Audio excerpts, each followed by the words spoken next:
even as can't Cotto run out the clock against Antonio Margarito. And even as Cotto does what he just did, which was land a series of unanswered punches, it still is he who gives you the sense that he's shaky.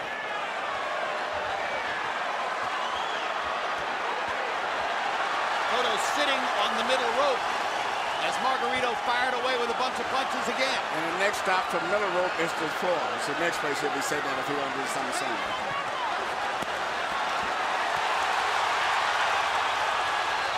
The fact is, Margarito landed nothing big in the last round and hasn't landed anything big so far in this round.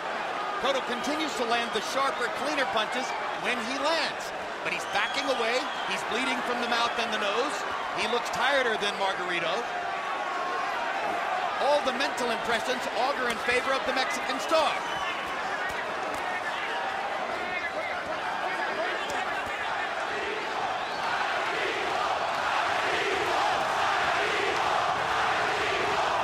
Again, Cotto switches southpaw, lands a couple shots and backs away. Still the more accurate puncher. Simply not throwing nearly as many. Now Margarito starts to land again. Cotto ducking and slipping and firing back. And still landing clean, crisp, heavy shots to the head with both hands. Just like that. Two good left hooks from Cotto as Margarito continued to try to apply a welter of punches, but without big effect. Body shot landed from Margarito. His best strategy is to keep going to the body. Good left hook by Miguel Cotto, and he backs away.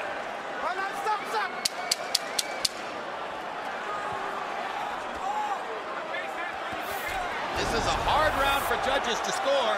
Margarito's applied all the pressure. Cotto clearly landed the more effective blows.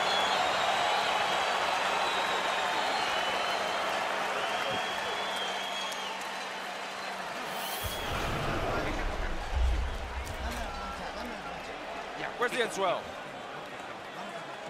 Okay. Give me some water. Water. Come on, this time your punches should be solid punches, power punches. Come on, your punches are slow. They have to be more powerful. Hold the water, I'm gonna put medicine.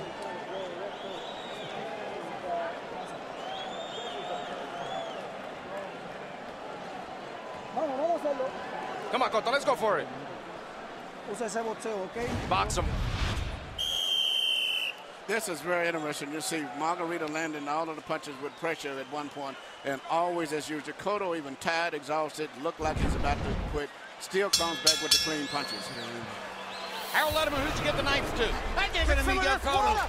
86. 85, 5 rounds to 4, Miguel Cotto. Jim, I got to tell you, he started very, very early, Cotto. In the first 5 rounds, I thought he won 4 of them. And then, you know, Antonio Margarito took the fight over. He tracked him down, got him up on the ropes, hammered him with that great uppercut. But all of a sudden, in the 10th round, Miguel Cotto just outpunched him. I thought there was no question that Cotto had in the 9th round, probably. I thought he had a very, very good 9th round. So I've got Miguel Cotto up 1 point, 5 rounds to 4, 86-85.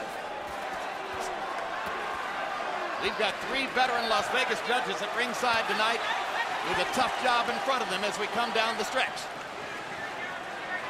We've got a wildly enthusiastic crowd, mostly favoring Antonio Margarito, but with a liberal distribution of Cotto fans, some of whom have made the trip from Puerto Rico and New York.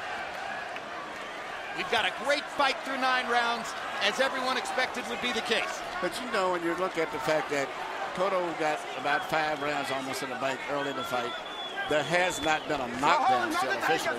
This fight very close, and Cotto very well could still be ahead on points. As he is on Harold Lederman's guard, Emmanuel. Power shots in the 9th round. Cotto 21 out of 45. Margarito 25 out of 80. Cotto landing 30 total punches in the round. There's a big left hand shot by Cotto, but he's satisfied to land the 1 punch and back away. Well, with Margarito, if you stick around to land the 2nd and 3rd, you're going to get hit in exchange. Another huge left hook by Miguel Cotto. And again, he uses his feet to move away after that. Margarito hasn't been able to land an authoritative punch for the last 2 rounds. No, the clean, head snapping, going back punches are almost always landed by Cotto. You know, Unless you just throw in his jersey. Good right hand there by Cotto. He's doing a pretty good job of blocking and ducking and slipping too, Emmanuel. And you talked about Margarito's defense early on. I've been impressed with Cotto's defense since he's been under pressure from the middle part of the fight. Yes, this is maybe one of his best defensive fights as he's fought. He's get nowhere near as much as he did with Shane Mosley. But Shane had fast hands too. And this is so far another round like the ninth. Margarito pressuring and pressuring, Cotto taking advantage of it to land clean shots. And unlike a lot of boxer types who control the action with their skill, it is Cotto still, to my eye, who's landing the harder shots, but it's like hitting a brick wall that continues to close in. Now Margarito with one of his patented rallies. And Cotto just backs away without trying to answer it. Margarito getting the better of him here. Cotto's hurt. Cotto's hurt. I had Cotto winning this round up until this last flurry. And now Cotto ties Margarito up, acknowledging perhaps that he was hurt on that flurry, and he lands a big right hand to end the round. Tough round to score. Up until that point, I had Cotto winning the round, but after that, who knows? Margarito could have taken it. He was the guy who really hurt his opponent. Come on, June. Come on, June. You gotta move. And still, don't let him rob the rounds. Don't let him rob the rounds, okay? We need these last 2 rounds. Come on, 2 more. You hear me? I'm here. I understand. Come on. Pop the punches. You're waiting too much. You see, in the round, as I said earlier, I had Cotto winning the round. Even though he's tired and fatigued, he was landing the clean, effective blows. In fact, but then as the round goes on, here comes Margarito with this accumulation of punches where eventually he started penetrating and landing his shots. Rough round to score. Our shots in round 10 by CompuBox count. Cotto 13 out of 25, Margarito 22 out of 58. Margarito landed 15 power shots in the last minute of the round. Harold Lederman gave the round to Margarito, and the fight is even on his scorecard through 10. A brewing classic in Las Vegas. And when you look at Cotto's face, he looks like the loser. But then he explodes out of nowhere again. But just the judges looking at his face and people watching, looking at Cotto's face, he looks like the guy who's taken the beating. And we know that could be a big factor sometimes, too. Not just the face, but the facial expression even for the most part.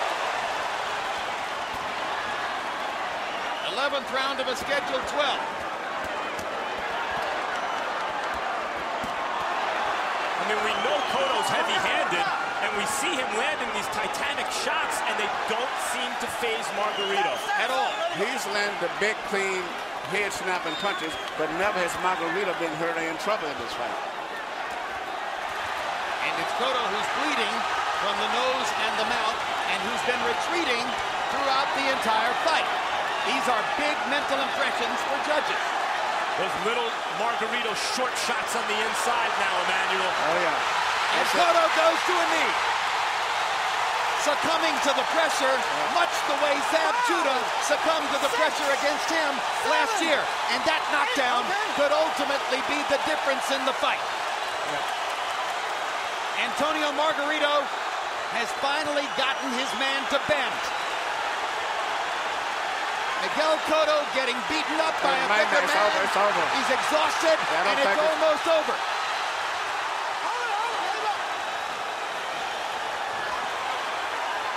The punishment has accumulated to the point where Cotto has nothing left.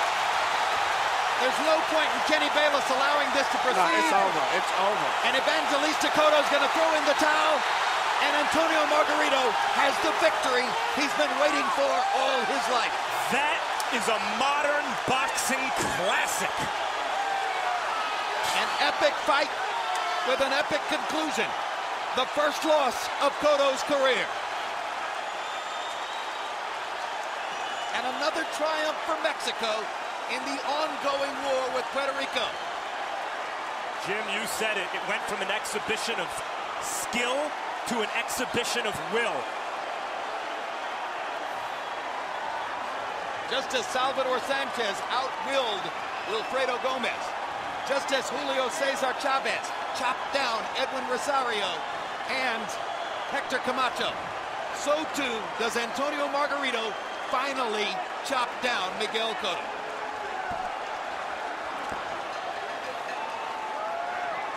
What a fight, Emmanuel. It went just as I expected.